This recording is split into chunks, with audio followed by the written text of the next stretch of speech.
Every crazy rap theory that might actually be true. Tupac's ashes get smoked. The hip-hop world has always lived on the edge of reality and legend.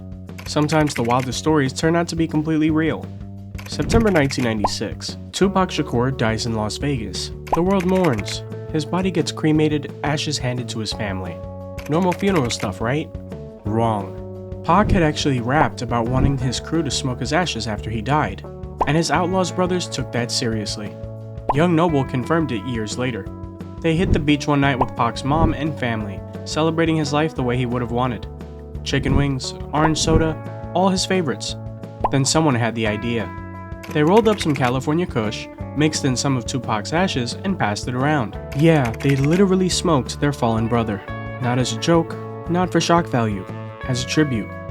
Young Noble talked about it openly, describing which strain they used and who came up with the plan. No shame, no regret, just respect for a friend who asked for something unconventional and got exactly that. If that story just blew your mind, hit subscribe. We're just getting started, and trust me, it gets wilder from here. Eminem destroyed the Source magazine. Not everyone celebrated Eminem's rise. Raymond Scott, better known as Benzino, ran the Source magazine and absolutely hated watching a white rapper dominate. He used his platform to attack M repeatedly, filling pages with criticism and accusations. And when Eminem notices, things get personal.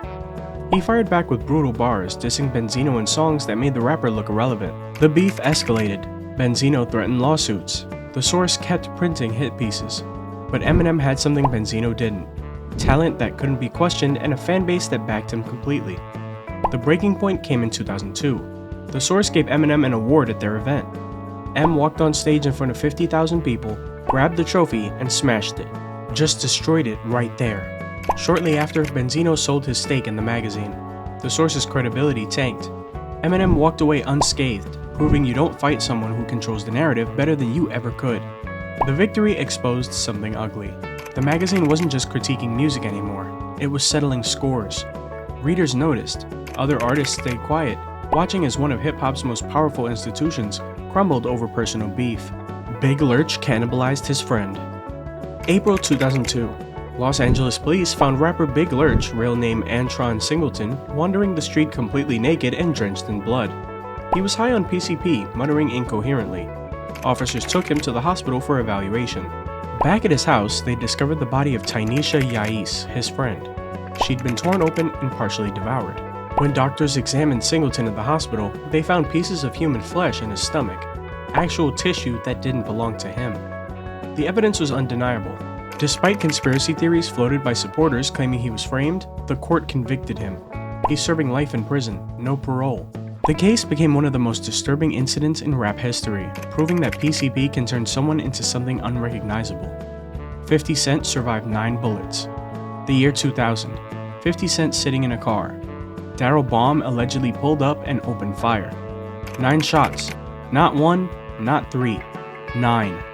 50 got hit in the hand, arm, hip, legs, chest, and left cheek. 1 bullet went through his face and lodged in his mouth permanently. Most people don't survive that. 50 did. He spent weeks recovering, learning to talk again with a bullet fragment still sitting inside his jaw. That injury changed his voice slightly, giving him the distinct tone that became his signature sound. The shooting wasn't random. It traced back to a song where 50 talked about drug dealers in the neighborhood where he grew up, calling out names people didn't want mentioned. The attack should have ended his career before it started. Instead, it became the foundation of his legend. By 2003, his debut Get Rich or Die Trying sold 872,000 copies in its first week.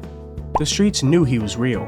You can't fake 9 gunshot wounds. What the shooting proved was authenticity. In an era where rappers were increasingly questioned about their street credibility, 50 had medical records, hospital documentation. When he rapped about surviving, about violence, about the dangers of street life, nobody could call it performance. The bullet fragments in his body were receipts. Kanye recorded with his jaw wired shut. October 2002. Kanye West's rental car was involved in a serious accident. His jaw broke. Doctors wired it shut so the bones could heal. Most artists would have taken months off. Kanye did the opposite. Within a few weeks, he was out of the hospital and back in the studio. While his mouth was still wired, unable to open properly, he recorded his first single. He called it Through the Wire because that's literally how he made it.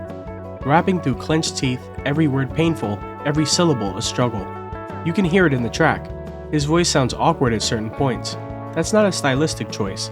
That's physical limitation turned into art. The song became a hit. It launched his solo career and proved he could survive anything. The accident that should have silenced him became the moment that defined his determination. Even today, Through the Wire stands as one of the rawest records ever made because the struggle behind it was completely real. The track established Kanye as someone who refused to follow conventional wisdom. Industry insiders told him to wait, to recover fully before attempting vocals. But Kanye understood something they didn't. The imperfection was the story. The struggle in his voice wasn't a flaw to hide, but the entire point. McDonald's tried paying rappers for product placement. McDonald's noticed something. Big Macs kept showing up in rap lyrics. Rappers mentioned the sandwich unprompted, just part of the culture. So McDonald's saw an opportunity. They hired an advertising firm to approach artists with a deal.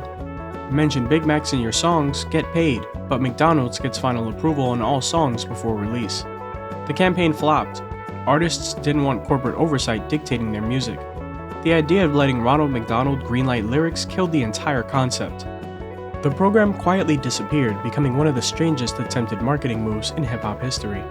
It proved that even major brands couldn't buy their way into rap authenticity. Dr. Dre assaulted Dee Barnes. January 1991. Dr. Dre was at a party at a Los Angeles nightclub. Talk show host Dee Barnes was there. According to reports, Dre attacked her, allegedly slamming her face and body against the wall, punching her in the head and attempting to throw her down a staircase. The incident made headlines and became widely known. Dre later acknowledged his actions were abusive. He admitted he was out of his mind at the time. The assault wasn't a rumor. It was documented and reported, yet his career continued. The incident remains a dark chapter in Dre's history that surfaces whenever his legacy gets discussed. Tyler, the Creator, started an SXSW riot. 2015. Tyler, the Creator performed at South by Southwest in Austin. A crowd of fans without tickets gathered outside the venue, pressed against the chain-link fence. Tyler noticed them. Instead of ignoring it, he encouraged the audience inside to chant "push, push, push." The fans outside listened. They shoved against the gate until it collapsed. People flooded in. The venue cut the sound immediately, trying to stop the chaos. That only made things worse. Fans got aggressive. A full riot broke out. Allegedly, the venue was forced to turn the sound back on so Tyler could finish his set just to calm everyone down. Police arrested Tyler days later as he boarded a flight. He faced a Class A misdemeanor and a $25,000 fine for causing immediate danger and injury to persons. The charge stuck. Tyler paid up and moved on, but the incident proved his influence wasn't just musical. He could literally move crowds physically. The incident showed how festival culture had changed. Fans weren't passive observers anymore. They wanted in, wanted to be part of moments they saw happening online. Tyler's fans weren't just listeners. They were participants, ready to tear down barriers, literally, to be close to the music they loved. These stories sound impossible until you realize they're all documented and verified. If you're hooked, smash that like button and subscribe because rap history is full of truths stranger than any conspiracy theory. And if you want another deep dive into creative genius and chaos, check out our last video on Robert Schumann, the most self-destructive composer who ever lived. Same energy, different era. You'll see what I mean.